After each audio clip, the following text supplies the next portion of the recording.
The Nova Guest List Podcast. With Kieran McGuinness. The very best in indie, alternative and homegrown music from the seriously addictive Radio Nova.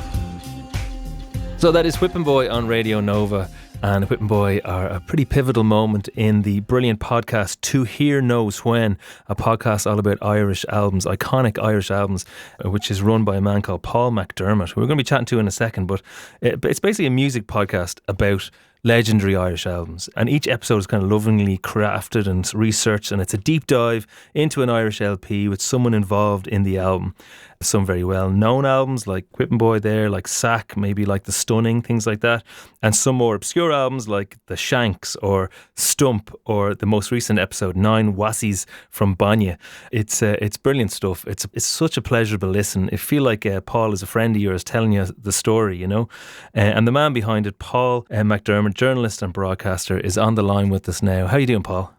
Hey, Kieran. Very nice to be here. Very nice to chat about the podcast with you. Yeah, it's a great listen. To Hear Knows When. It's a labour of love, I think, as well. Can you tell us about your background, maybe, and how you got into this?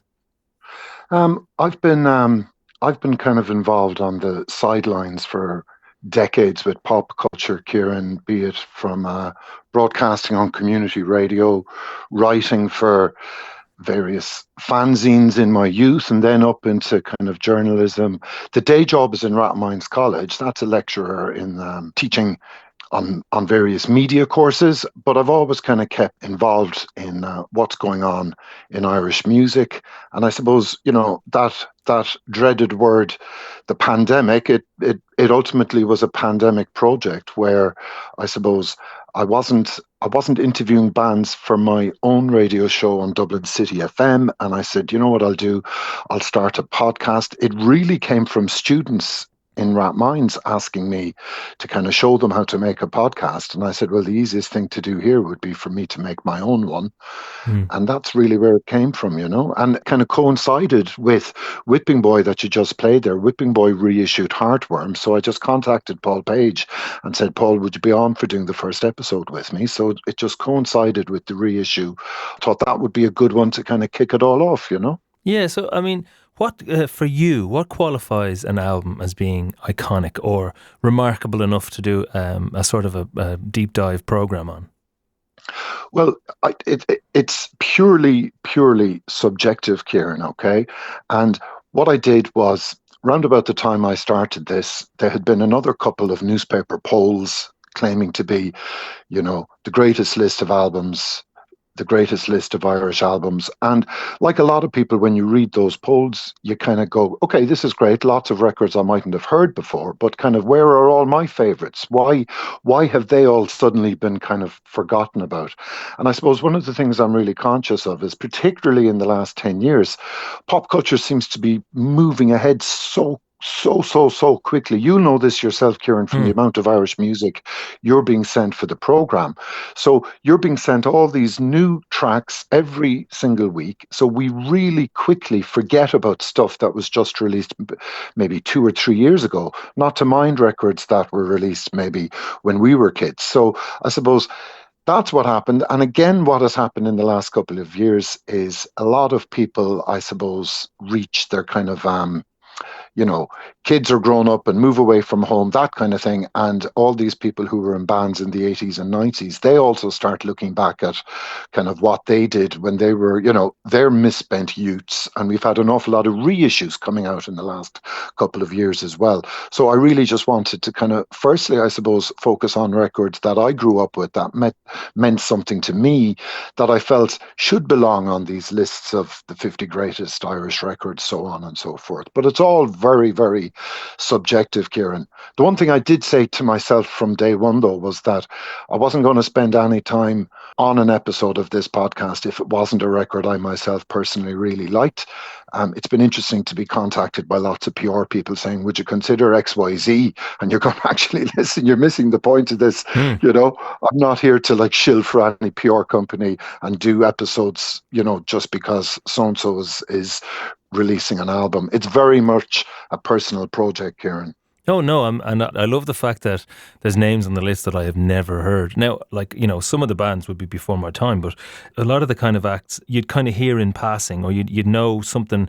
And it was really funny, like listening back to, you know, one of the guys from Nine Mossies from Banya was in. From Banya. Yeah, was in like Micro Disney or whatever, and how all these bands connect how they that's what play you're with each hoping. other. Like, you're hoping that if someone comes to the podcast because they're fans of Whipping Boy or The Stunning, as you said, you know, some of these obviously bigger iconic Irish bands, be it the Radiators or so on and so forth. And if they like what they hear, you never know, they might stay listening to the Nine Wazzies from Banya. I remember that band, and yeah, long forgotten about, but anybody that would have been going to gigs in Dublin in the 1990s would be very familiar with the fact that that band sold out Whelan's literally every 6 months. They were a huge band in Dublin.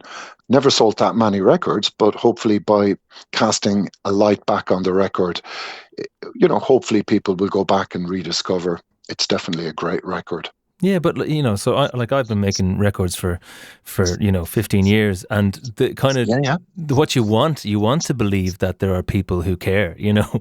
And there was a great quote from someone in one of the episodes just saying, I think it might have been Paul Page in the first episode, just saying that you want to hope that you're, you know, leaving something that affects people's lives, and it's kind of beautiful to hear stories intertwine about, you know, people covering people and people supporting people and seeing people at different gigs, and this bringing this kind of music history to life a little bit. There's a bit of music history in there as well, but there is. A recent episode was with Jackknife Lee, yeah, and of course, you know, people will know that name if they are familiar with music. They'll know that he produced U2, that he's worked with Taylor Swift, he's worked with The Killers, he's worked with obviously like Snow Patrol, all these bands. He produced like the last R.E.M. record. But Jackknife was in an indie band in the 90s called Compulsion, long forgotten about, okay? But that man has so many stories because he kind of was so involved with the Dublin music scene of the 1980s, you know? So even though it's quite funny because he says in the episode that when U2 hired him to produce an album, they didn't even know he was from Dublin, you know, even though they had paid for studio time for his first band. You know, around the time like Mother Records was happening, you know, like U2 actually paid for studio time for the first band that like Jackknife was in. And they had no idea that the producer they'd hired was actually the same guy, the guy from Dublin. So there's all these links and threads. And that's what I find most interesting myself. I'm a bit of a nerd when it comes to all this kind of music history, Kieran. So I really get off on just kind of hearing all these stories about how all this stuff is interconnected, you know? Yeah. No, listen, Paul, I know you're a bit of a nerd. I'm a bit of a nerd myself. Thank you, Kieran. I was loving it. It's a good thing. But the podcast Who Here Knows When, it's just a pleasure to kind of go through and just discover all this stuff. And I love all this stuff. But for you, was there any album or any stories that really surprised you? Well, I suppose one of the things I loved was when we were talking to Ken Griffin from Roller Skate Skinny. And of course, Ken is still making music. He's based in New York now. But I mean, their second album, Horse Drawn Wishes, is a real favourite of mine. And Ken told a story about how he basically wrote Speed to My Side. Speed to My Side, I think, is just one of the great Irish tracks of all time. And he talks about how a channel was open on the actual desk and a microphone dropped, and they just simply sampled that sound of the microphone dropping and looped it, and that ended up being the basis for Speed to My Side.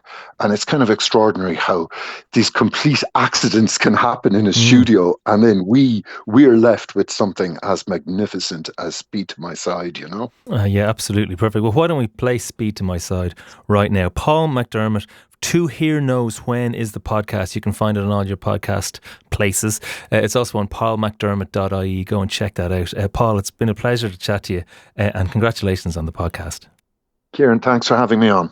Absolute pleasure to have you on.